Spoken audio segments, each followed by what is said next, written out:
questions to ask, right? I campaign with the confidence rising. I told WDF don't switch, good times are coming underneath and deep diving. Fan cams, reactions, watch along, still the pride of London thriving. The Eagles of South, they flying. Keep your eyes on us, we ain't hiding.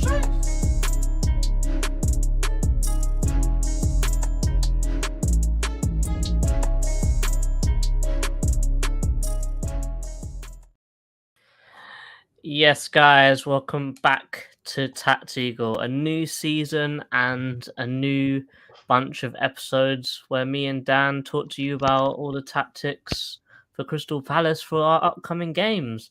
Apologies for the late start. I'll let Dan explain what happened because I'm just saying it wasn't me.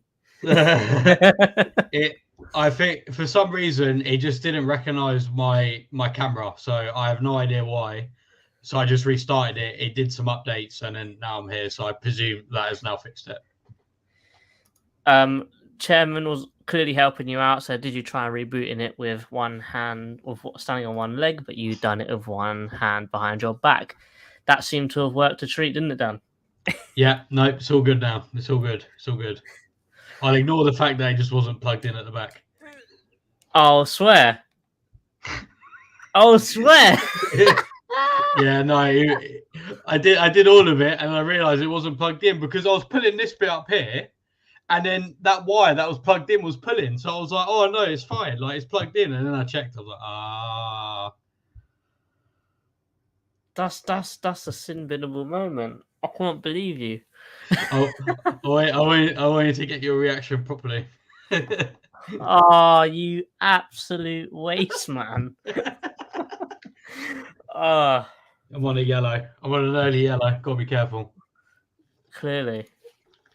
SCCPSC says, Dan, I've missed this, and I think I've missed it too, and I think Dan has as well, because Yeah, it's definitely one of my favourite shows to record because it takes a bit of effort to look into everything concerning both teams. But because it is the first game of the season, it's really the hardest one to talk tactics on because already all we have to go on is pre-season and last season.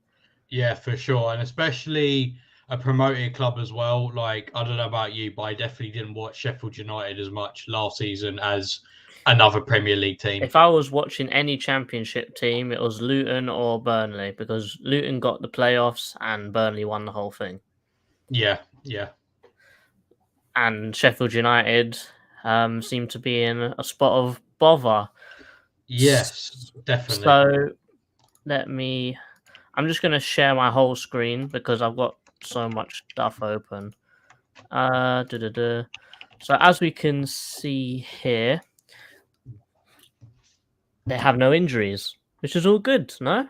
No injuries, that's all good. However, if we go here and we can see transfers confirmed in and out. Austin Trusty, never heard of him. Benny Traore, never heard of him. Slimani, also never heard of him. Larouci, I think he used to be at Liverpool, if I'm not mistaken. Is not. I don't honestly. I looked at Transfermarkt and I remember thinking I've never heard of any of those names. I'm not saying that they're not good, but yeah, I've never heard of them. And that's okay. Like, look, they're trying to strengthen. They ain't got the biggest budget in the world, but they're still doing business. However, 2 hours ago, Burnley just signed Sander Berg. It's official now, is it? Official, 2 hours ago. Ndiaye has just signed for Marseille, and they've got loads of outgoings. Stevens, Williams, Boyd, got loads of these youth players, but then like someone like Billy Sharp, even though he's getting on, he probably would have done him well in the Premier League because he's got that experience and he's been at that club for so long. Yeah, no, for sure. I remember, so I'm just getting out. I did have it up before I restarted my computer for absolutely no reason. But last season, just to put those into perspective, Ndiaye played 41 times 90. So these aren't like actually, I'll just talk about the amount of starts there. So Ndiaye had 43 starts last season. Sander Berg had 34 starts last season. McBurney had,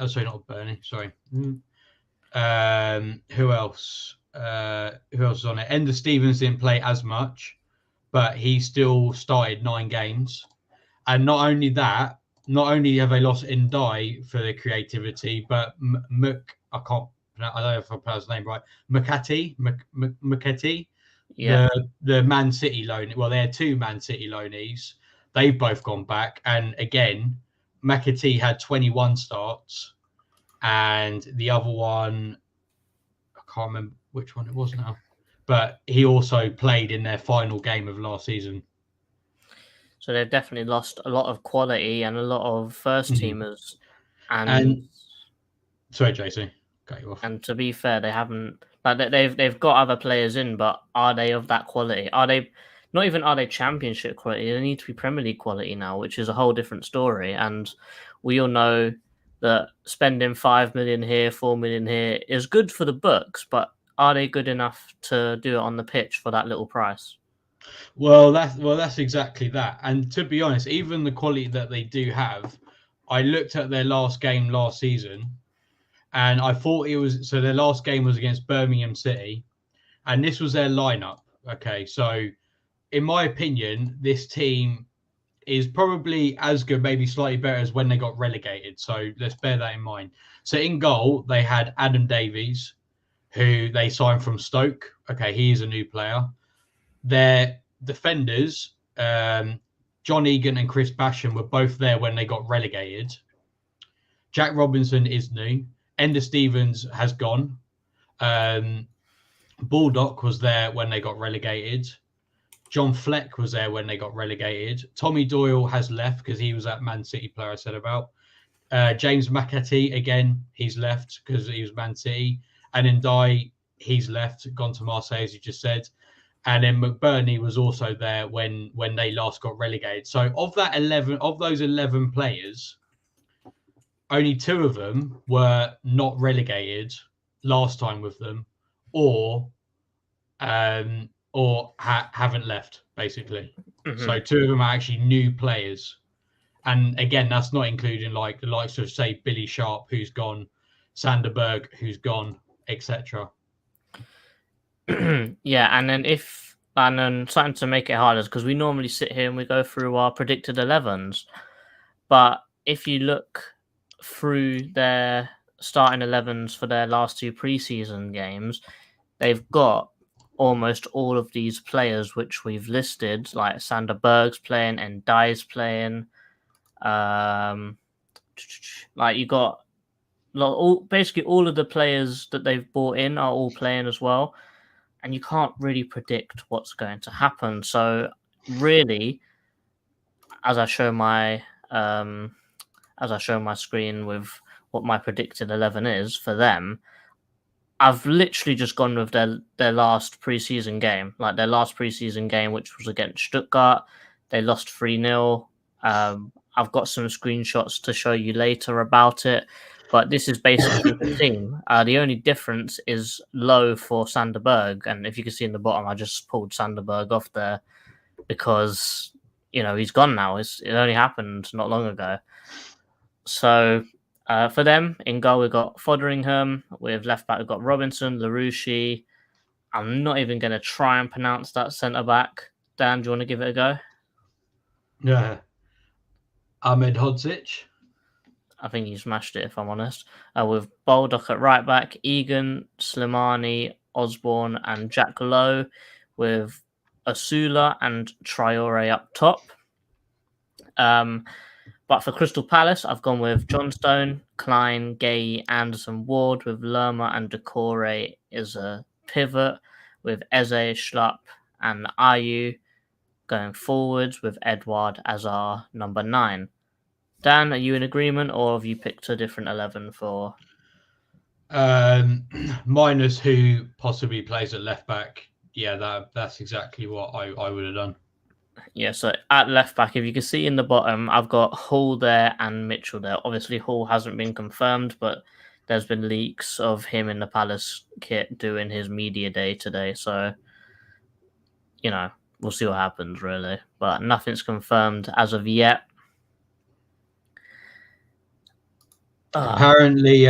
Apparently, Hall can play if he's confirmed by Friday midday. Okay. But whether Roy is he match fit though? That's the question. Let me just double check, but I'm fairly sure he's played pre-season with Chelsea.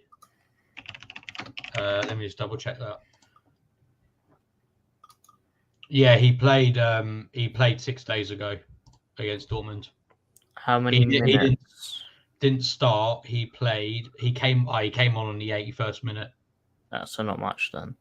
No, I mean, to be honest, I think that's more because they have bench. I think Ben Chilwell's obviously gonna be their guy as long as he doesn't get injured again because he is made of glass. So yeah, they've got him and Cucurella. But to be fair to him, Lewis Hall kept Cucurella out of that left back position towards the end of last season, didn't they? So yeah, no, he did. He played well. Been doing some research on him. Won't do any spoilers. And to be honest, like all my Chelsea mates have said, like he was probably one of their best players towards the end of last season as well. So I'm actually a bit surprised that they're letting him go and they haven't tried to sell like Cucurella or Chilwell, to be honest. Do you want to talk about us attacking Sheffield, or do you want to talk about us defending against them? I'm going to talk about. I'll talk about the defensive side. Right. Okay, let's talk about that first. Sorry, let me just try and remember what. So I go share screen. That one. Right. Apologies. This is half done. Like I said, I unnecessarily restarted my my computer. So just bear with. I'll just check these on there. So yeah. So like JC said, I'm gonna go with what he's put on there. I'm not gonna put the names. That's gonna just take me a while. For 8, 10, 7, and 9. So yeah, so exactly the same. Gonna have that. We're gonna have our double pivot. So I'm put 11 on there. Apologies. So I mean last season what Sheffield United tended to play was a 3 at the back. But this is like JC was saying, they've gotten rid of so many players. I know this looks like I've just turned my computer back on, but genuinely, I didn't really know who to put in a lot of those positions because last season they tended to start something like this, from what I saw anyway. It was a 5 at the back with wing backs, and then they'd have 2 midfielders, and then they would have it wouldn't always be like this, but they'd normally have 1 attacking midfielder and then 2 strikers. Sometimes they might drop that back and then have this. So if we're going to defend against this, I got to be honest. I think them not having Ndai is probably is genuinely one of the worst things they could have done coming into this season. I know you can't see this, but for example, Sheffield United had an XG last season of 71.8 goals, right? Ndai got 12.8 of that, which I can't do a quick percentage right now, but that's nearly a fifth of all of their XG. And he got 14 goals and 11 assists. 11 assists. So he had goals and assists of 25 goals. And there's a reason for it. One of their main strategies I noticed was that they like to try and press you. I wouldn't say again, they're not really like a Leeds in the sense of like they'll press you to death or anything like that. But they do like to try and win the ball high up. But again, because Ndai's not there, that really hinders them. Like I heard a story that apparently Ndai wanted to when he came back from the World Cup, I can't remember who he played for, but he came back from the World Cup, and rather than have a rest, he actually asked Paul Heckingbottom, their manager, can he come into training the next day? Like that's the kind of guy that he was. Like, for example, say Lerma would be on the ball, he'd be pressing him, he'd be trying to win that ball, hassling Lerma all day long. It's same if Mitchell or whoever's left back has that ball, he was there trying to hassle them all the time. And that was one of their main kind of attacking features in the sense that they tried to win it high so then they can make a chance quickly. And in the games I watched, that I think they actually scored a goal from that. Now, how do we do that now? Again, because Ndai's not there, I don't think their press is going to be that intense. But nevertheless, if they do have that press, we just got to make sure that we're creating numbers against them. So if they're pressing with these 3 players, for example, like they're stuck on like that, they're blocking their, I don't know, maybe 7's come out over here. We need to be able to shift over. So I don't know, for example, Eze comes over and then we've got numerical advantage here, because before they moved over, it was 1, 2, 3, 4 in this area of the pitch versus 1, 2, 3, 4. Okay. Now, if we shift over like this, you've got a bit more to play with. So now in this exact same area, we've got 1, 2, 3, 4, 5, rather than just 1 against their 1, 2, 3, 4.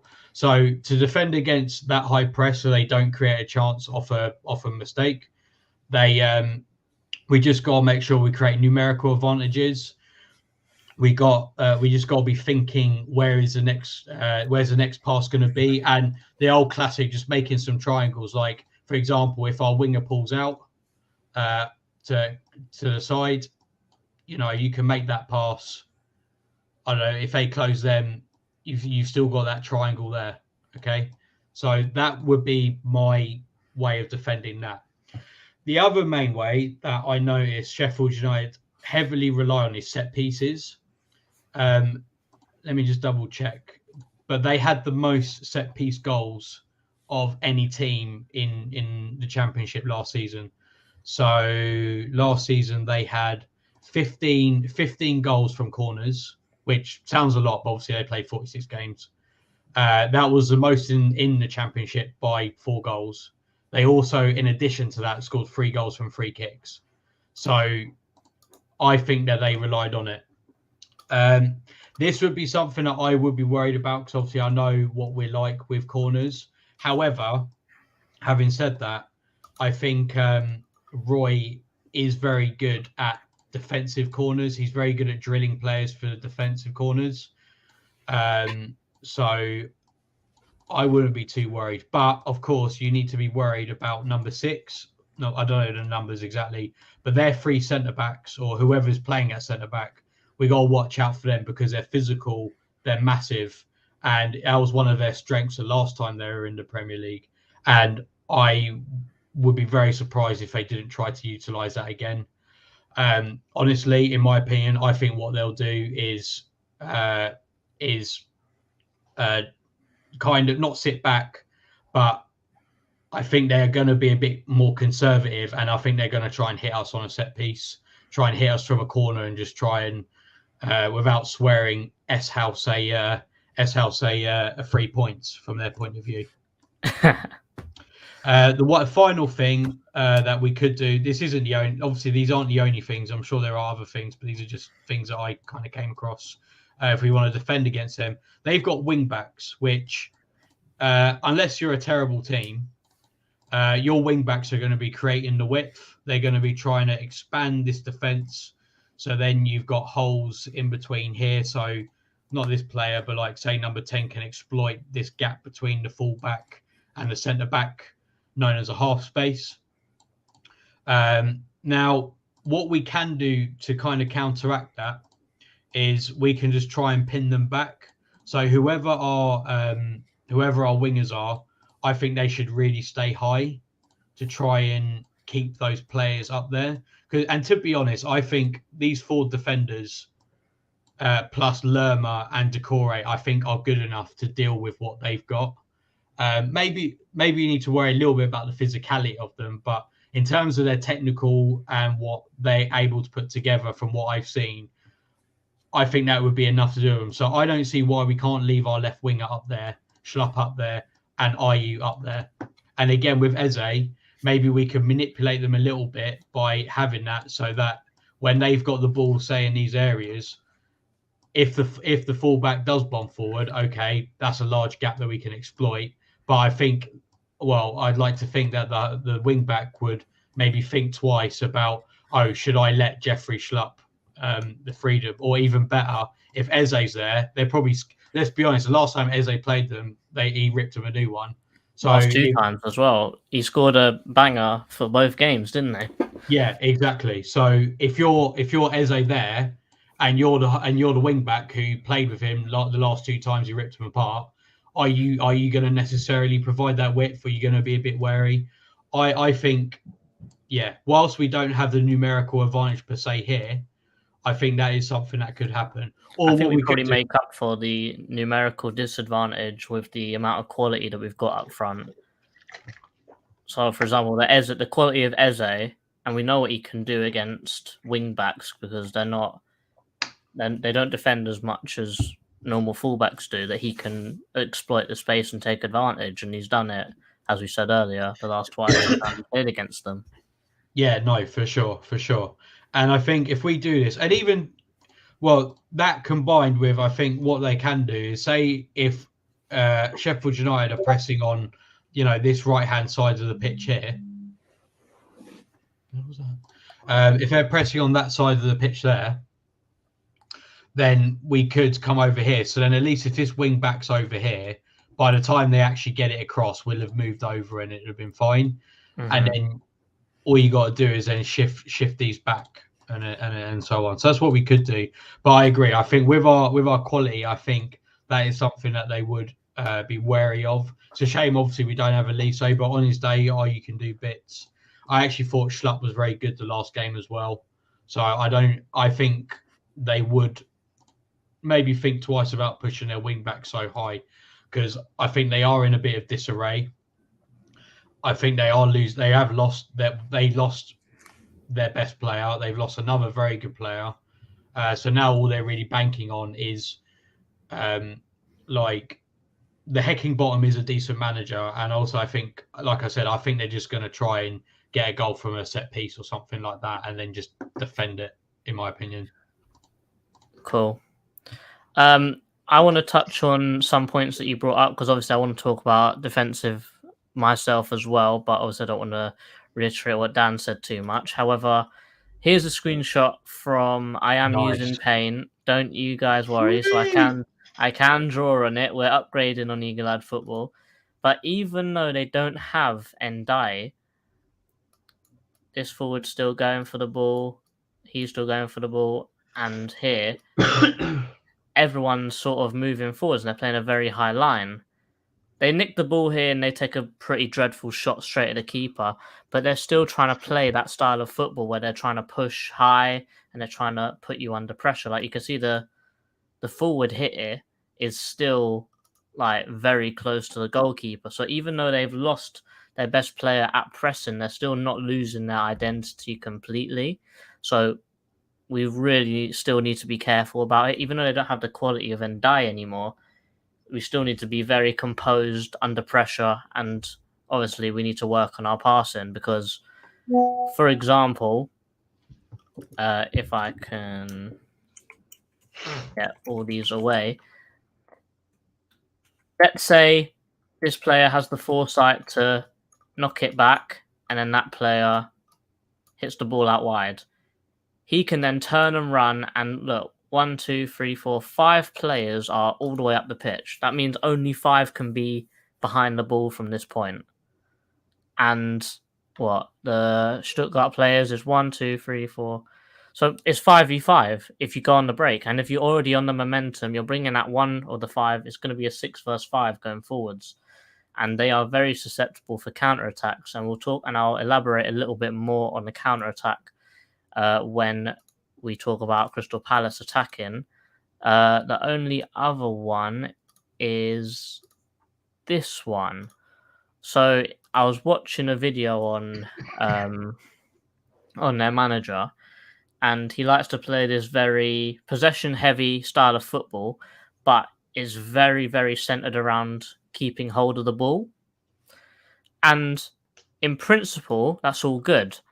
However, in this training exercise that he was doing with his players, let me just make the thing bigger, is when you have the ball here, he's telling these players that are circled to back off and make space.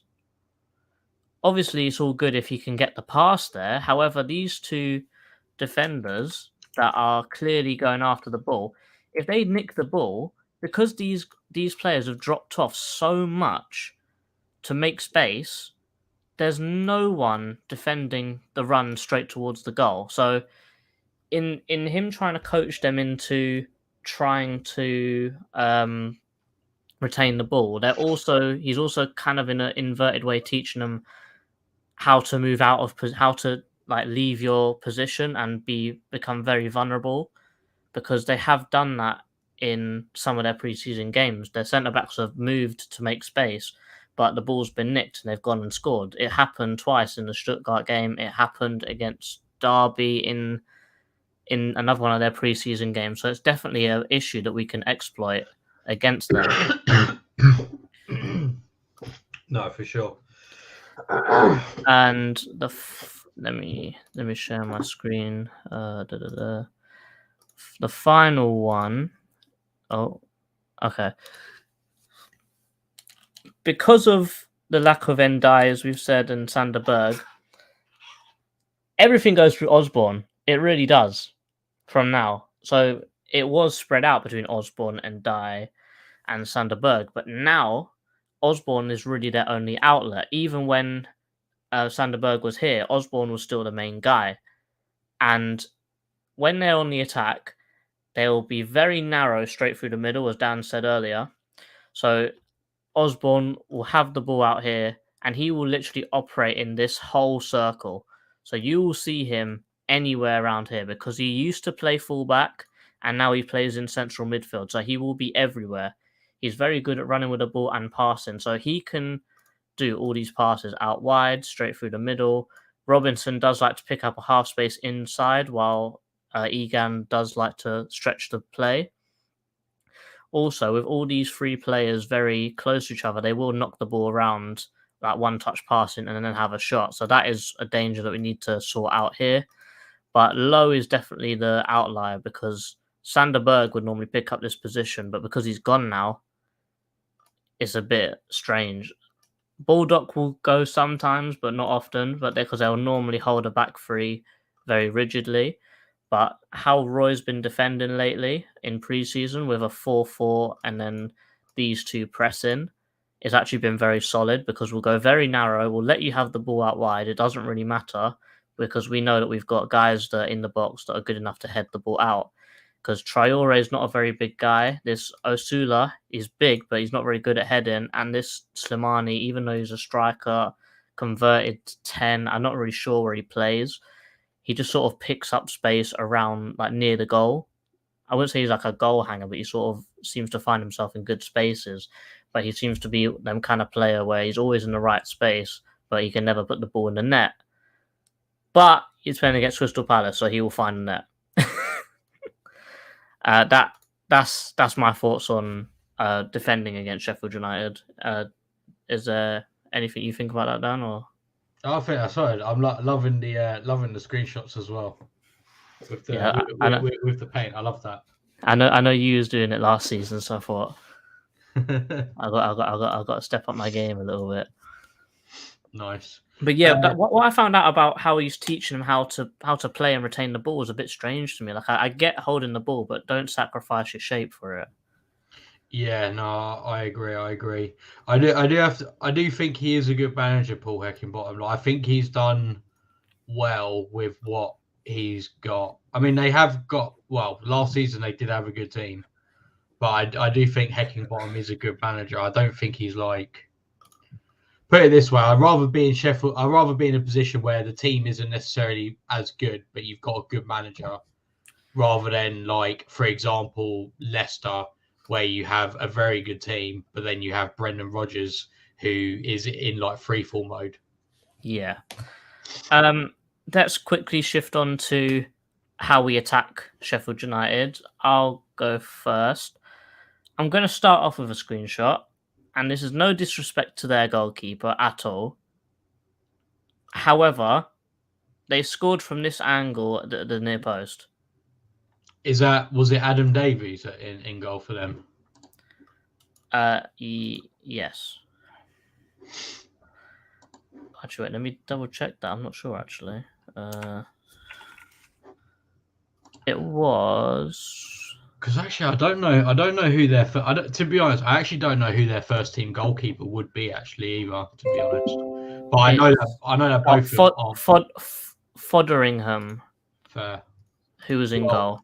Either way, I remember looking at both their stats, and neither of them were that good. To be honest, from what I remember. As I said, there's no disrespect to this goalkeeper. However, this was a goal, and it went near post, straight past his foot. Jesus. All I'm going to say in this situation is if we are through on goal and we're anywhere near the goal, just shoot. Really, just shoot. It like, last season with Danny Ward, where we should have just shot just for no reason, and we didn't do it. We need to do it here. Absolutely have to. It would be a sin not to, I would say. Let's go. Let's go here.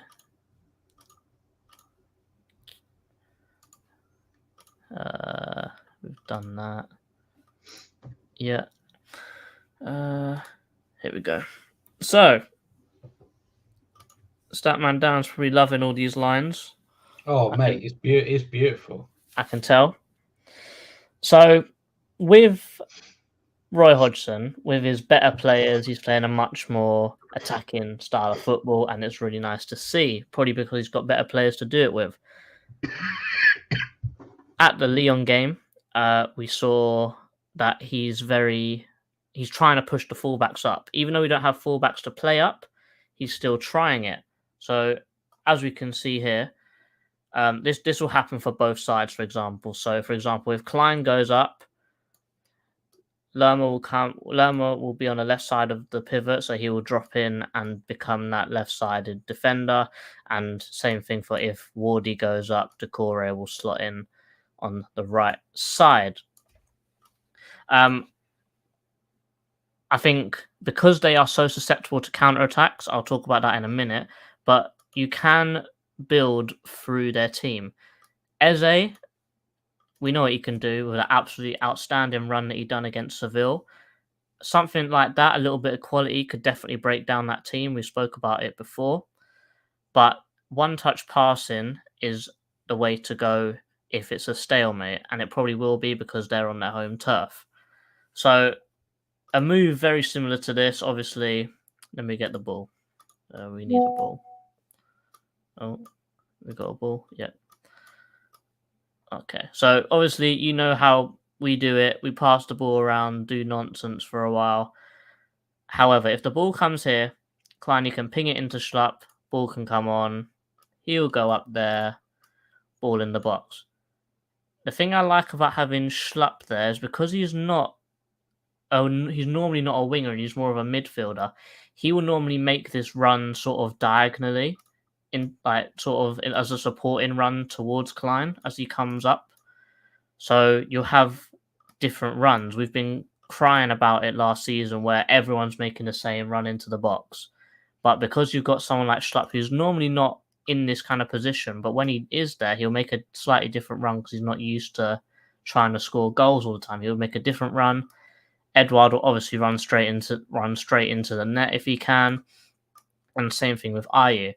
The main thing with Ayew is because they have conceded a lot of goals from the back post purely because they got their three centre backs, but their wing backs don't track. So you can score lots of goals from the back post. We can see that from here. Oops. So in this scenario, they're on the break. This player cuts inside and whips a ball in over here, and this player runs all the way here and basically has a free goal. The goalkeeper steps out for no reason really, and it's a very, very, very simple goal that they've conceded just from the back post.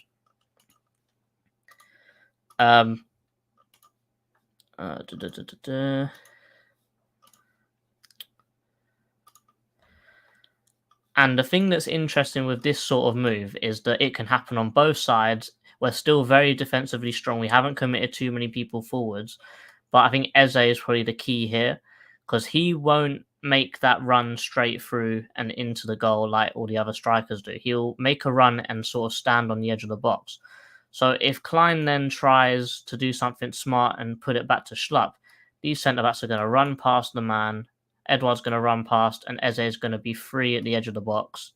Bang. How many times have we seen him stand on the penalty area and just slap it straight into the net? It's been a few times. Like, obviously, counter-attacks are very important. Just shooting is very important. I think that my last screenshot is here. When you break at speed, they're all over the place. This is their back line. Yeah. I don't really know what else to say about it. They're all over the place. If It's not like really a line, is it? That's No, it is a line, but in the wrong way. It's a line. It's a curved line, isn't it? But if you can imagine our players in this kind of position, like let's say, for example, the guy on the ball's Eze, because we can see that happening. But even at the end of last season under Roy, Edouard made this sort of run against Fulham and he scored a great goal, didn't he? Ayew will definitely commit himself forwards. And with how Roy's been trying to utilise our fullbacks, Klein would probably make that similar run as well. So I think there are definitely ways to get at Sheffield United, and definitely ways that they can hurt us. But I think there's probably a little bit more ways that we can hurt them rather than them hurt us. We still need to be careful of them, obviously, and not take it lightly. But I do think that they have a few weaknesses. No, I completely agree. Those are things that I noticed when I did it, and that was one of the reasons why I really wanted Lewis Hall to start this game on Saturday, because he will use that space and he can whip in a great ball as well. Yeah, so the crossing goes on a dime each time. Yeah, so that's why I really wanted him to play on Saturday. But if not, I think we got the players who can exploit all of that and hopefully score. I say hope. Definitely. Do you think there's any alternative ways that we could score against them, or any other weaknesses that they could have? Nothing that's not already been said. I think the main ones really are utilizing that wide space, because I mean naturally that back five is going to give that, because like you say, they are wing backs, they don't track back and stuff like that. I think as well they because they will be going for I think one of their key strengths is set pieces, and I think them going for set pieces is might leave them a bit more vulnerable to counter attacks. Obviously, if they have, say, 5 or 6 corners, then that's 5 or 6 opportunities for a counter attack, provided we defend well, obviously. With the crossing as well, I would say if they are deep and they are in their back five, I think they can be manipulated out of it. I think if, say, whoever's playing wide comes short, their wing back will follow them. And from what I noticed, their back three doesn't really tend to cover that wide area very well anyway, even if they do step out. So again, it doesn't even necessarily have to be on a break or anything like that. They could literally be in a low block, and I think they're quite easily manipulated out of it. The only thing I would say is if they are in a low block and we are whipping balls in, I would definitely say they're along the floor rather than ahead, because I think against their centre backs, no offense to our players, but I don't think they're winning any of those headers. Unless they're literally getting a free header, there's no, I just can't see that happening. Definitely. And with them, I guess, looking for set pieces, that could potentially mean that we could have a very long game on our hands, because they're looking at this new style of added time if the ball's going out of play or it's a set piece and they're taking long, they're going to add that extra time to the end. So if they're constantly looking for set pieces, I guess taking long throws, like sorting out different tactics or different routines, let's say, at set pieces, it's going to be a very long game. We could see another over 100-minute game because of this. Yeah, no, for sure. And like because they started implementing it pretty much. Because the other league I watched, the Brazilian league, they've been doing it for ages. Because I think with the Premier League, I think they waited for a new season because obviously it wouldn't be fair to implement a way of doing it halfway through the season. So that makes sense. And in some of those games that I watch, like, yeah, it gets up to like 100 minutes easily. It's all like it doesn't seem to have tailed off like the World Cup. Like the World Cup was literally, it seemed to kind of plateau around about the knockouts or like the second round of knockouts. But yeah, in the games I've watched in Brazil, they don't seem to. I mean, whether that's just the nature of the league, I'm not sure.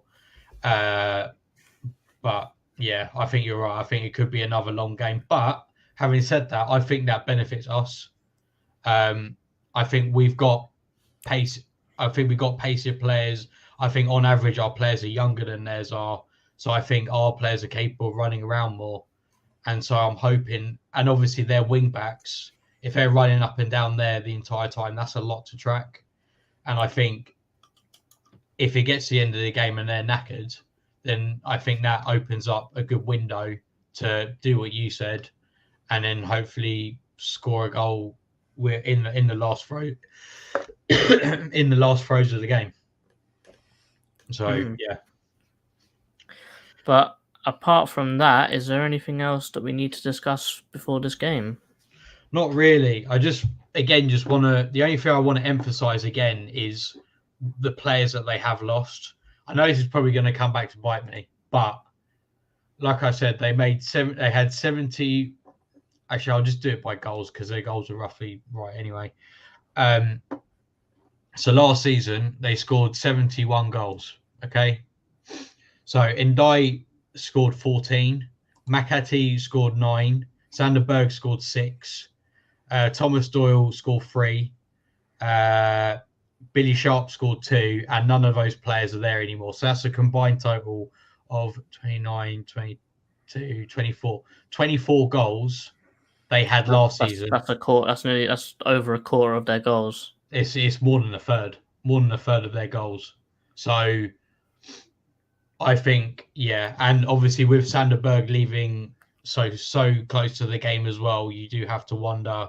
And he's done their whole pre-season with Sheffield United as well, which means that they're probably, they're playing around having him in their team, and now he's gone to Burnley.